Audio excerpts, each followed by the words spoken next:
Hi friends, இன்றைக்கி நம்ம சேனலில் சில்லி சப்பாத்தி எப்படி தான் செய்ய போகிறோம்னு பார்க்க போகிறோம். அதுக்காக நம்ம இப்போ கோதுமை மாவு தான் எடுக்க போகிறோம்.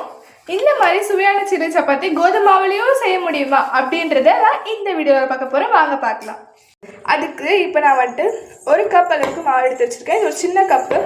இது ஒருத்தருக்கான அளவு. இது எனக்கு மட்டும் செய்யறதுனால நான் கம்மியாக எடுத்திருக்கேன். உங்களுக்கு வேணும்னா கூடவோ குறைக்கவோ சேர்த்துக்கோங்க. இப்போ இதில் தண்ணி சேர்த்து சப்பாத்தி மாவு மாதிரியே பிசைஞ்சு நேரம் வந்துட்டு ஊற வச்சுருக்கேன், உருண்டை பிடிச்சி. இப்போ நம்ம இதை திரட்டிக்கலாம். இது வந்துட்டு ஒருத்தருக்கான அளவுக்கு சரியாக இருக்கும்.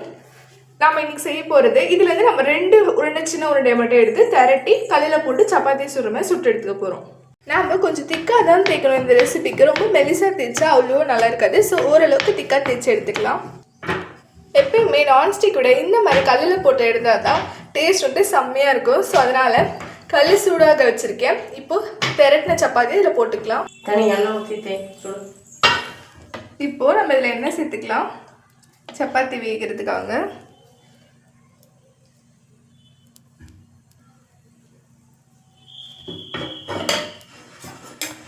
நம்ம இது எப்பயும் சப்பாத்தி சுட்டு எடுக்கிற ப்ராசஸ் தான். இந்த ப்ராசஸை நம்ம சப்பாத்தி சுட்டு முடிச்சுட்டு எப்படி நம்ம கட் பண்ணணும், எப்படி நம்ம பிச்சு சாப்பிட்றோமோ அதே மாதிரி கட் பண்ணி எடுக்க போகிறோம். அவ்வளோதான் இது மேட்டர். ஸோ சப்பாத்தி வேகட்டும். இது 2 சைடு நல்லா திருப்பி போட்டு வேக வச்சு எடுத்துக்கோங்க. இப்போது நம்ம 2 சப்பாத்தி சுட்டு எடுத்தாச்சு. நீங்கள் இது 2 சப்பாத்தி போட்டாலே ஒரு ஆளுக்கு தாராளமாக பற்றும். இப்போது இதை நம்ம பீஸ் போட்டு எடுத்துக்கலாம். கொஞ்சம் ஆறட்டும். இப்போ நம்ம சப்பாத்தி இந்த மாதிரி ஸ்லைஸ் போட்டு எடுத்துக்கலாம். இந்த மாதிரி சப்பாத்தியை ஃபஸ்ட்டு ஆஃபாக ஃபுல் பண்ணி அதை ஃபோர்ஸாக ஃபுல் பண்ணி இந்த மாதிரி ஷேப்ஸில் கட் பண்ணிக்கலாம். ஒரே ஷேப்பில் இருக்கணும் அவசியம் இல்லை. நமக்கு எப்படி ஷேப்ஸ் வருதோ அந்த மாதிரி கட் பண்ணி எடுத்தால் போதும். இப்போ நம்ம இதே மாதிரி 2 சப்பாத்தியும் ஸ்லைஸ் பண்ணி எடுத்துக்கலாம். இப்போது நம்ம 2 சப்பாத்தியும் இந்த மாதிரி ஸ்லைஸ் பண்ணி வச்சாச்சு. அடுத்தது நம்ம மசாலாக்கு ரெடி பண்ணலாம். அதுக்காக 1 வெங்காயம் 1 தக்காளி இப்போ சேர்க்க போகிறோம். இந்த சைஸ் வெங்காயத்தில் நம்ம 1 வெங்காயம் எடுத்துருக்கோம். இப்போ வந்துட்டு இது நீல வாக்கில் கட் பண்ணி வச்சுக்கலாம். அடுத்து இந்த மாதிரி நல்லா பழுத்த தக்காளி ஒன்று எடுத்துக்கலாம். இதையும் கழுவி கட் பண்ணி வச்சுக்கலாம். 1 கொத்து கருவேப்பிலையும் எடுத்துக்கலாம். இதில் வந்துட்டு எங்கள் செடியிலேருந்து பிடிச்ச ஃப்ரெஷ்ஷான கருவேப்பிலை, இதையும் கழுவி சேர்த்துக்கலாம். 1 வெங்காயம் 1 தக்காளி 1 கொத்து கருவேப்பிலை. இப்போ வாங்க செய்ய ஆரம்பிக்கலாம். இப்போது வானல் சூடானதும் எண்ணெய் சேர்த்துக்கலாம். எண்ணெய் சூடானதும் கடுகு சேர்த்துக்கலாம். இப்போ கடுகு சேர்த்துக்கலாம். கடுகு பொரியட்டும்.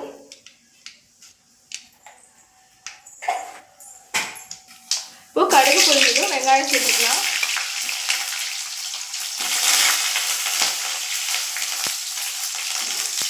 நல்லா வதக்கிட்டோம். வெங்காயம் கண்ணாடி பதம் ஆகிற வரைக்கும் வதக்கிக்கலாம். வெங்காயம் வதக்கினோடனே தக்காளி சேர்த்து கருவேப்பிலை சேர்த்துக்கலாம். இப்போ கொஞ்சம் உப்பு நான் சேர்த்துக்கிறேன், ஏன்னா அப்போ தான் வந்துட்டு வதங்க முடியும். இப்போ நல்லா வதங்கட்டும். தக்காளி வெங்காயம் கருவேப்பிலை தான். கறி மசாலா வந்துட்டு இப்போ நம்ம ஒரு 1/2 ஸ்பூன் சேர்த்துக்கலாம். ஒரு 1/4 ஸ்பூன் அளவுக்கு மல்லித்தூள் சேர்த்துக்கலாம்.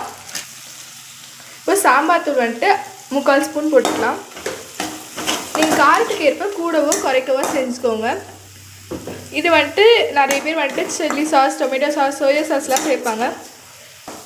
ஆனால் நான் இது எதுவுமே சேர்க்கலை. ஏன்னா வந்துட்டு அது எல்லார் வீட்லேயும் இருக்காது. நம்ம இருந்தாலும் தீர்ந்துருக்கும். ஸோ டக்கு நம்ம சமைக்கிறப்போ தக்காளி வெங்காயம் கருவேப்பிலை இதெல்லாம் நம்ம எப்பவுமே வீட்டில் இருக்கும். ஸோ சிம்பிளாக செஞ்சால் தான் நம்ம அடிக்கடி செஞ்சு சாப்பிட முடியும். இப்போது நம்ம மீதி கொஞ்சம் உப்பு சேர்த்துக்கலாம். மொத்தமாகவே 1/2 3/4 ஸ்பூன் உப்பு சேர்த்துருப்பேன்.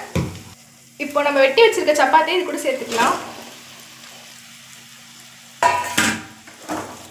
இது கூட நீங்கள் காஷ்மீரி சில்லி பவுடர் சேர்த்துட்டிங்கன்னா நல்லாவே ரெட்டாக இருந்திருக்கும். நம்ம அதெல்லாம் உடம்புக்கு கெடுதல் அப்படின்றதுனால சேர்க்கறது இல்லை. இப்போ இதை நல்லா வந்துட்டு இதை நல்லா மிக்ஸ் பண்ணிக்கோங்க. பத்தாது, பத்தி போகாது. நீங்கள் வந்துட்டு வேணும் எனக்கு வந்துட்டு ரொம்ப பத்தி போகிற மாதிரி இருக்குது, ரொம்ப வதக்கிட்டேன் அப்படின்றப்போ நீங்கள் வந்துட்டு கொஞ்சமாக தண்ணி தெளிச்சுக்கணும். தண்ணி ஊற்றக்கூடாது. எங்களுக்கு வந்துட்டு கரெக்டாக இருந்தது. நாங்கள் சொன்ன அளவில் நான் சொன்ன அளவில் செஞ்சிங்கன்னா கண்டிப்பாக உங்களுக்கு சூப்பரான சில்லி சப்பாத்தி ரெடி ஆகிடும். இப்போ நம்ம பிளேட்ஸ் மாற்றி சர்வ் பண்ணலாம். அவ்வளோதான் ஃப்ரெண்ட்ஸ், நம்ம சூப்பரான சில்லி சப்பாத்தி ரெடி ஆகிடுச்சு. இதை நீங்களும் உங்கள் வீட்டில் ட்ரை பண்ணி பாருங்கள். இது மீதமான சப்பாத்தியில் கூட செய்யலாம், அதுவுமே டேஸ்ட்டாக இருக்கும். இந்த ரெசிபியை மறக்காமல் உங்கள் வீட்டில் ட்ரை பண்ணிட்டு எப்படி இருந்ததுன்னு கமெண்ட்டில் சொல்லணும். நீங்கள் இப்போ தான் நம்ம சேனல் புதுசாக பார்க்குறீங்கன்னா மறக்காமல் சப்ஸ்கிரைப் பண்ணிடுங்க. For more videos, subscribe.